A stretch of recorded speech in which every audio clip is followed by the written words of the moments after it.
Poultry farmers అందరికీ నమస్కారం.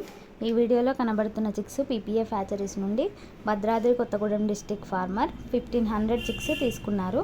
ప్రతి ఫార్మర్ బ్రూడింగ్ పీరియడ్లో హ్యాచరీ వాళ్ళు చెప్పే జాగ్రత్తలు పాటించాలి. ఎందుకంటే chicks only day old chicks కాబట్టి మన పరిసరాల ఉష్ణోగ్రత మార్పులను తట్టుకోగలిగే శక్తి కలిగి ఉండవు. అందువల్ల కృత్రిమంగా వేడి ఇవ్వడాన్ని బ్రూడింగ్ అంటారు. ఈ బ్రూడింగ్ని ఆయా ప్రదేశ వాతావరణ పరిస్థితులను బట్టి 1 to 7 days వరకు ఉంచాలి. అండ్ ఫీడర్కి డ్రింకర్కి మధ్య 3 feet డిస్టెన్స్ ఉండేలాగా చూసుకోవాలి. ఒక 1 week అయిన తర్వాత 5 feet డిస్టెన్స్ ఉండేలాగా చూడాలి. అండ్ ఒకే రోజు ఏ 2 మెడిసిన్స్ ఇవ్వకూడదు. మెడిసిన్కి మధ్య 1 day గ్యాప్ ఇవ్వాలి. ఆ రోజు చిక్స్కి ప్లెయిన్ వాటర్ ఇవ్వాలి. అండ్ అలాగే హ్యాచరీ వాళ్ళు చెప్పే మెడిసిన్ షెడ్యూల్ ఖచ్చితంగా ఫాలో అవ్వాలి.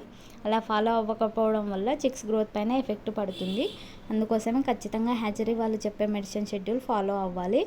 చిక్స్కి ఇచ్చే ఫీడ్ క్వాలిటీ కూడా చూసుకోవాలి. పౌల్ట్రీ ఫార్మర్స్కి ఎవరికైనా కాన్సన్ట్రేట్ ఫీడ్ తయారు చేసుకునే వారికి మా కంపెనీలో పౌల్ట్రీ మేజ్ అవైలబుల్ ఉంటుంది. అండ్ అలాగే CP, Vimala, Suguna and Jaffa companies feed కూడా లభిస్తాయి. బాయిలర్ బ్రీడ్కి సంబంధించిన medicines and vaccines and poultry equipments కూడా మా కంపెనీలో అవైలబుల్ ఉంటాయి. పౌల్ట్రీ ఫార్మర్స్కి ఎవరికైనా వెనుక 435 బాయిలర్ చిక్స్ కావాలనుకుంటే స్క్రీన్ మీద కనబడుతున్న నెంబర్కి కాల్ చేయండి. అండ్ అలాగే మీకు పౌల్ట్రీ ఫార్మింగ్ గురించి ఎలాంటి డౌట్స్ ఉన్నా ఈ నెంబర్ని సంప్రదించండి. మా పీపీఎఫ్ హ్యాచరీస్ టీమ్ మీకు గైడెన్స్ ఇస్తారు. మీరు ఎప్పుడు మమ్మల్ని ఇలాగే సపోర్ట్ చేయండి. ఈ వీడియోని లైక్ చేయండి, షేర్ చేయండి మరియు మా ఛానల్ని సబ్స్క్రైబ్ చేసుకోండి. పక్కనే ఉన్న బెల్ ఐకాన్ యాక్టివేట్ చేయండి. అప్పుడే మేము పోస్ట్ చేసే ప్రతిదీ మీకు నోటిఫికేషన్ వస్తుంది. Thank you from PPF group of companies.